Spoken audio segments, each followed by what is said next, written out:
Oke.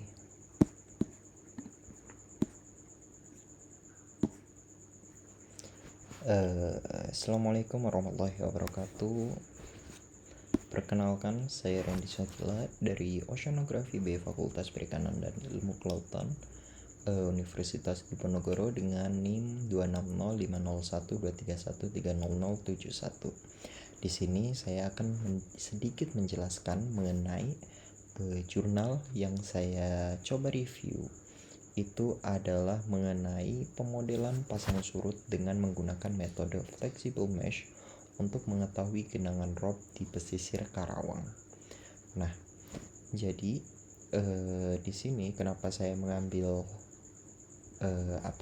mengambil judul jurnal ini, karena saya ingin melihat bagaimana genangan rob ini memengaruhi pesisir Karawang dan tujuannya apa untuk dapat membuat mitigasi bencana ke depannya. Nah, dimulai dari latar belakang, itu dimulai dari pasang surutnya itu sendiri. Nah, jadi pasang surut itu sendiri merupakan salah satu peristiwa naik dan turunnya permukaan laut akibat gaya tarik gravitasi bulan dan bumi. Kemudian banjir rob di pesisir Karawang juga sering terjadi, terutama ketika pasang purnama itu terjadi. Nah, bukan cuma pasang purnama di sini, tapi ada pengaruh lain dari pasang purnama, yaitu musim. Biasanya di musim barat itu banjirop itu semakin besar di pesisir utara. Nah, pesisir Karawang ini sangat rentan karena morfologi datarnya dan elevasi yang rendah. Nah, jadi di pesisir Karawang itu sendiri memiliki morfologi yang sangat datar. Jadi antara pesisir dan juga daratan yang ada di belakang laut itu memiliki elevasi yang rendah sekali gitu. Bahkan ada beberapa daerah di Karawang itu dia memiliki elevasi di bawah permukaan laut. Ada, dan itu di beberapa daerah, dan memang ada daerah yang memang sudah tenggelam gitu. Nah, sehingga diperlukan pemodelan untuk memahami dinamika pasang surut dan memprediksi banjir rob. Nah, di sini memprediksi, di sini kita bisa memanfaatkan pasang surut karena pasang surut itu bisa diprediksi dari dinamika pasang surutnya itu bisa diprediksi untuk tahun-tahun ke depan gitu. Karena pasang surut ini sangat periodik gitu. Jadi bisa lah diprediksi. Nah, prediksi ini, memprediksi banjir rob ini menggunakan software Mike 21 dengan metode flexible mesh untuk membuat model 2 dimensi, 2 dimension hidrodinamika perairan. Nah, peta lokasinya itu ada di Cilamaya, kemudian Tempuran, Pedes, Cibuaya, Batujaya, Pakisjaya. Pokoknya seluruh kecamatan yang ada di pesisir Karawang itu menjadi lokasinya di penelitian kali ini. Nah, metode penelitian yang dipakai itu ada di lokasi penelitiannya seperti yang sudah dijelaskan, ada di Cilamaya Kulon, Cilamaya Wetan, Tempuran, Pedes, Cilebar, Cibuaya, Tirtajaya, Batujaya, Pakisjaya. Dan waktu penelitiannya itu adalah Maret sampai Juni.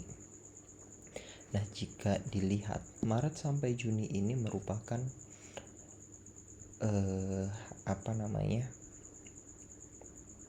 musim barat, dimana ketika angin itu bertiup dari barat menuju timur. Nah, ketika angin itu bertiup dari barat, itu biasanya berasal dari Laut Natuna atau Laut Cina Selatan itu menuju ke Laut Jawa. Nah, ketika di Laut Jawa ini ada pembelokan gaya Coriolis di situ. Nah, ketika pembelokan ini, si angin itu menabrak menuju pesisir utara Jawa. Nah, makanya di pesisir utara Jawa, khususnya di Karawang, itu ketika musim barat itu sangat rentan banget terjadi banjirop itu. Nah, alat yang digunakan di praktik di penelitian ini ada laptop, software Mic 21, kamera, Microsoft Word, dan alat tulis. Kemudian ada juga sumber data. Sumber datanya itu yang digunakan ada batimetri, garis pantai, topografi, dan juga BIG. BIG ini dari peta LPI-nya dan juga data pasang surut global dari Mic 21 itu sendiri. Nah, langkah-langkah metodenya ini bagaimana kita bisa mendapatkan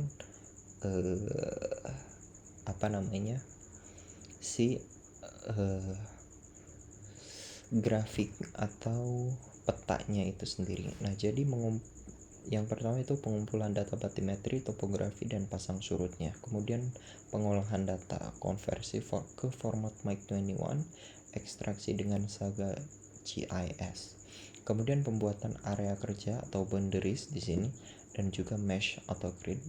Dia menggunakan flexible mesh. Nah, input data, kemudian input data batas modelnya, yaitu menggunakan garis pantai dan juga batimetri. Nah, kemudian diinterpolasilah data batimetri itu, kemudian di running modelnya selama 1 bulan. Nah, selama 1 bulan ini yang kita fokuskan itu adalah ketika pasang purnama dan juga surut perbani. Pasang purnama dan juga pasang perbani.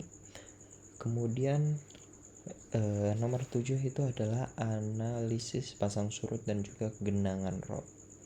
Di sini ada hasil pasang surut dan juga genangan rob. Hasil pasang surut ini bisa berupa komponen pasang surut dan juga nilai formsel. Perangkat lunak yang dipakai adalah Mic 21 dan juga Saga GIS. Output modelnya itu ada komponen pasang surut K1, O1, M2, S2, dan juga formsel dan tipe pasuknya apa, dan juga peta genangan rob itu sendiri. Nah, di sini ada perhitungan komponen pasut. Nah, tadi sudah dijelaskan bahwa yang didapat adalah amplitudo dari O1, K1, M2, dan S2, di mana O1 itu sendiri itu adalah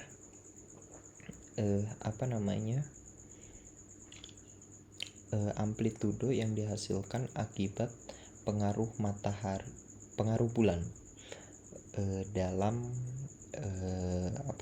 diurnal. Kalau ini pengaruh matahari dalam diurnal yang K1, yang M2 itu adalah pengaruh bulan tapi dalam semi diurnal, dan juga S2 itu pengaruh matahari dalam semi diurnal. Nah, ketika didapatkan rata-rata antara amplitudo O1, amplitudo K1, amplitudo M2, amplitudo S2 gitu. Nah, didapatkan nilai formselnya itu adalah 2,85 yang menyatakan bahwa pasang surut campuran dengan condong harian tunggal ini terjadi di daerah Karawang. Begitu. Nah, di sini kita mendapatkan pemodelan gelombang genangan rob. Nah, jika dilihat teman-teman secara seksama, di sini ada garis pantai Karawang. Nah, harusnya di batas ini kan harusnya ya putih ya, karena emang di sini kan tidak ada perairan. Nah, ternyata ada luapan air di sini, teman-teman. Nah, berarti ini mengindikasikan bahwa ada rob atau ada banjir rob di pesisir Karawang. Ini adalah pemodelan genangan rob pasang perbani. Perbandingannya aja segini, teman-teman. Nah, ketika genangan rob itu terjadi ketika purnama, daerah atau luasan daerah yang terkena rob itu dia semakin banyak, teman-teman. Nah, disinilah fungsi adanya mitigasi bencana, di mana mitigasi bencana digunakan untuk meminimalisir kerugian yang diakibatkan oleh bencana ini. Sehingga ketika kita bisa memitigasi bencana terjadinya genangan rob ini, yaitu ketika pasang purnama dan juga ketika musim musim barat, itu kita bisa mengantisipasi dari hasil temuan ini. Mungkin dari saya cukup sekian dan terima kasih. Assalamualaikum warahmatullahi wabarakatuh.